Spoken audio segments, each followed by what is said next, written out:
Hey guys, welcome into another episode of 410 Sports Talk. I'm James Haskell, along with my co-host Glenn Martin, and familiar face of the show, Kevin Hickey. Kevin, how you doing, man? Doing well. How you guys doing? Doing well as well. And if you guys don't know, Kevin is a managing editor over at Colts Wire, contributor at Giants Wire, so he's got some inside information for us. And we're going to talk to him today about our newest acquisition in free agency, and thus far our biggest when it comes to the Ravens. And Kevin Zeitler, we're really excited about it. Of course, if you guys don't know, he was previously playing for the Giants, so we want to get some inside information about him, what we can expect, and things like that. But before we get into it and start peppering you with some questions here, Kevin, make sure you guys take a second, hit the subscribe button, turn on your notifications so you stay up to date. But Glenn, let's do this. All right, let's do it. So the Ravens fans, they saw a lot of familiar faces signing elsewhere the last couple of days, but we did get one newcomer, and that newcomer, of course, is Kevin Zeitler, who signed a 3-year contract after spending the last 3 years with the Giants. So I'm curious about him mainly as a person, specifically, as a leader. So what can you tell Ravens fans about what kind of person they're getting in Kevin Zeitler? Yeah, that's really big with Zeitler. He's really known as a leader in the locker room, a great guy off the field. Doesn't do a whole lot of talking, kind of lets his play do the talking for him. So when you talk about Zeitler, he was kind of that veteran on a young offensive line that they really looked up to, because you had Nate Solder there, the left tackle, but he opted out due to COVID. So, and he kind of struggled his first year with the Giants. So when you had Zeitler that kind of stepped into that leadership role, playing on the interior offensive line, you had a guy like Nick Gates step into center. Having Zeitler there next to him really helped. You got a rotation at right tackle in Cam Fleming and Matt Pert, having a guy like Zeitler help them out with protection calls, with run blocking, it helped a lot. So you're getting a guy that really knows his in and outs of the league, knows how to prepare, knows how to lead a locker room, and having that for a guy like Lamar Jackson is going to do wonders. Yeah, I can't wait, and it's crazy to think that his cap hit this year is under $5 million, which is impressive. Now, you talked about something that's a perfect lead into our next question. The Ravens have another perceived hole at center this season and might be looking to a younger player to fill in, whether that's the draft or some developmental guys that we've drafted in the past. Of course, Glenn and I both remember Yonda being used to help out with protection calls when we had a young guy at center in the past. You touched on a little bit, of his leadership and knowing ins and outs, but is Zeitler capable of helping with that role as well?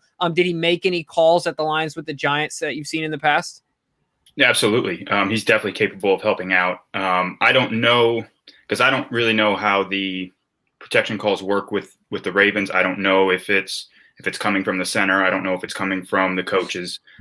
With the Giants, I think it was mostly, a lot of it was Joe Judge, the head coach. He kind of took over that offensive line group halfway through the season, and they wound up firing their offensive line coach at the time. So Joe Judge was very hands-on. In terms of how Zeitler, I don't think Zeitler would be making like the calls or the changes at the line. I think they tried to put that on the center, on their young guys, to try to get them to develop that. That said, I think if he needed to, Zeitler would be able to help out in that regard. He's a smart guy. He knows everything that needs to be known about protection calls, blocking schemes, how to help guys on twists, on stunts, and stuff like that. So you talk about, IDing fronts and linebackers. I think he'll do just fine. And if they need him to help out, I think he'll be able to. Awesome. That's good to hear. And at right guard last year, the Ravens turned to Ben Powers for most of the season, and he graded out pretty good as a run blocker, but struggled in pass protection. And the Ravens do ask a lot from their guards in the run game. I know Bozeman is praised a lot for his ability to pull and get to the second and even third level. So how is Zeitler specifically as a run blocker? Is he going to be able to do similar things, and is he mobile enough to be pulled as a guard? Yeah, I don't think he's the athlete that he once was. He's getting up there in age, and offensive linemen don't age all that gracefully. But I think he'll be able to do what the Ravens need him to do, especially when they run those read option calls. So he's a great run blocker. He moves people. He's powerful. He might not be the most agile guy, but once he gets his hands on a defender, he's moving them. So you talk about getting to the second level, pulling. I think he'll be able to do that just fine. He did that perfectly with the Giants when they did their calls like that. So he'll be a really good run blocker. And I still think he's a good pass protector, but I might even say he's a better run blocker than he is a pass protector at this point. I just think he's able to, once he gets his hands on a guy, he's able to drive him back and really, keep that leverage. Yeah, and that's actually where we're going with our next question. So you kind of answered it there. So, we talked about run blocking. Obviously, we're heavily dependent on the run game, but in the pass block, where would you rate him? You think he's still, an above average guy there as far as, being able to pass block as well? Yeah, I think I would definitely say above average. Elite, probably not. You're probably not going to get Marshall Yanda type of play, but then again, the guy was a Hall of Famer. So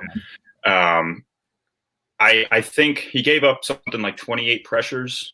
Just from Pro Football Focus, gave up like 28 pressures during the season on like 600 pass blocking snaps. That's pretty good. That's what you want. That's a solid right guard.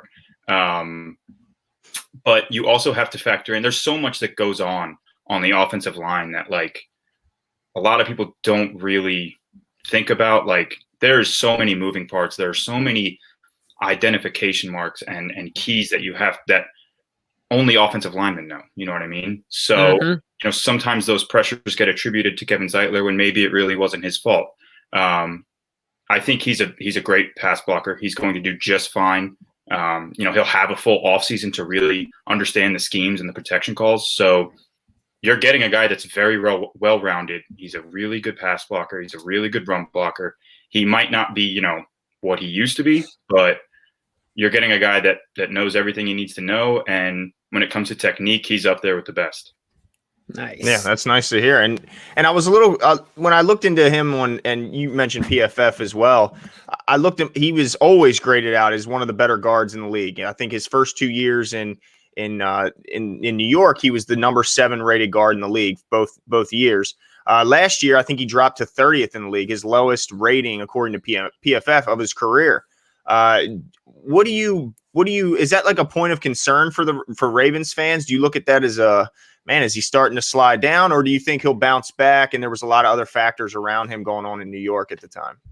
I think it was more so many factors going on. That offensive line was so bad the first half of the season. I mean, it was a revolving door, just allowing pressure left and right.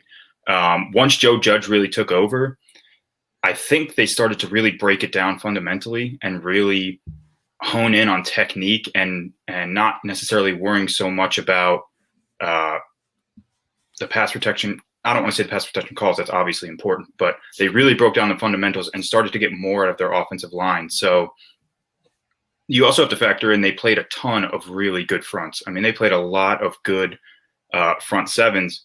And when you have a young offensive line, you have a new guy like Nick Gates at center who's got to be making the calls. You got guys like Cam Fleming and Matt Pert at right tackle. I mean, they struggled a lot at the beginning. They really did. And you have a veteran guy like Zeitler there, but he's going to get impacted. He's going to let a couple guys sneak through. So I would attribute it more to a lot of factors in terms of stuff that he can't really control.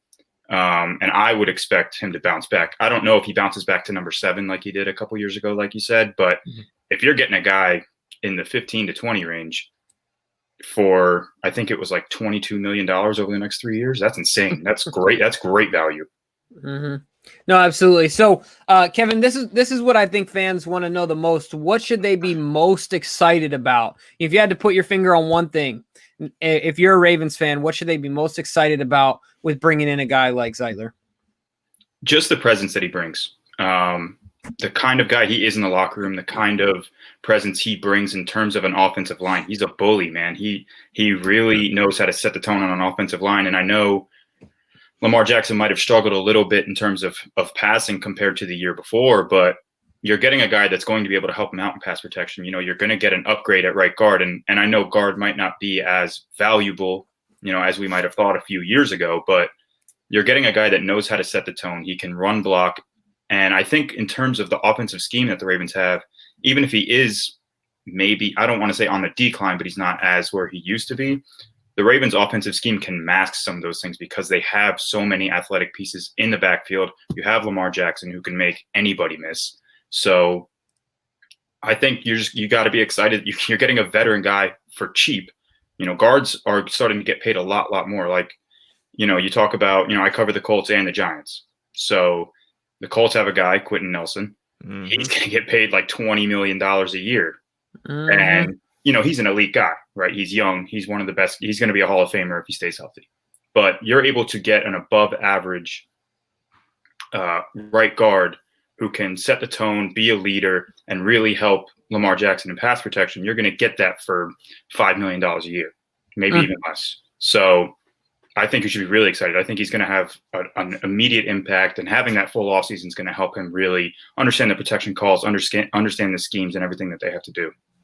Man, well, that sounds good. I mean, it sounds like we're getting a big, strong, smart guy. I would be very excited. I was surprised that he went for so cheap on the market. And I was one of those guys that the Giants had to cut him just because they were over the cap and they had to create some room somewhere. I would have liked to see them try to restructure him first.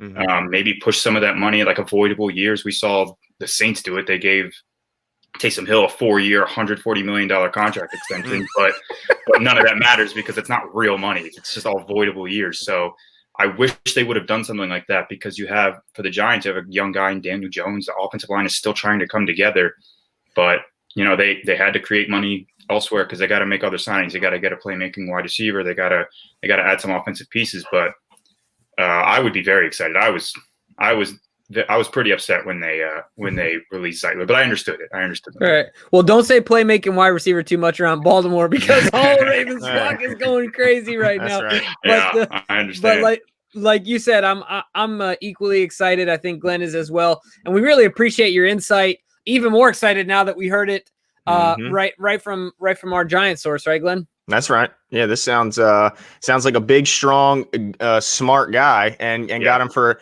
I know a lot of fans were hoping for like a guy like Tooney, but is Tooney, even if you say he's better, is he really over $9 million a year better? I mean, when you think about all the 3 players the Ravens were able to bring in, well, 2 of them were re-signings in Bowser and Derek Wolfe. They got Derek Wolfe, Bowser, and Zeitler for like the same price that the Chiefs got Tooney for. I mean, it's just I mean that's a bargain. That's a bargain. Because he's going to make an impact right away. Barring an injury, and he's only missed 1 game since 2014, so can't really predict that. So I'd be very happy about the Ravens signing Zeitler.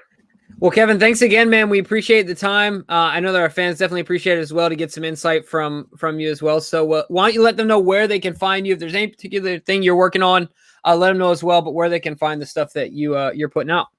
Yeah, so you can follow me at Kevin Hickey 11 on Twitter. The Giants Wire at the Giants Wire, giantswire.usatoday.com. And then I also do some Colts stuff. I'm more of a behind the scenes editor with the Giants, but they're the team that I grew up watching. They're the team that I root for, even when they're really, really bad.